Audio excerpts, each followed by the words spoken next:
This is the Lone Creator YouTube. We hope this video helps. You begin by creating a library and an event because organization saves time later.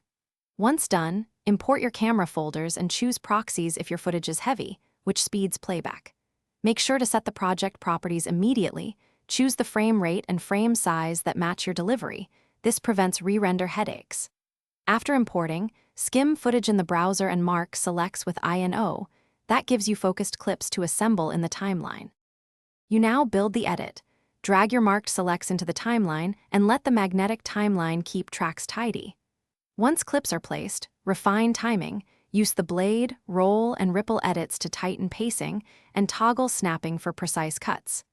Insert B-roll on higher layers and use the position tool when you need oasis space.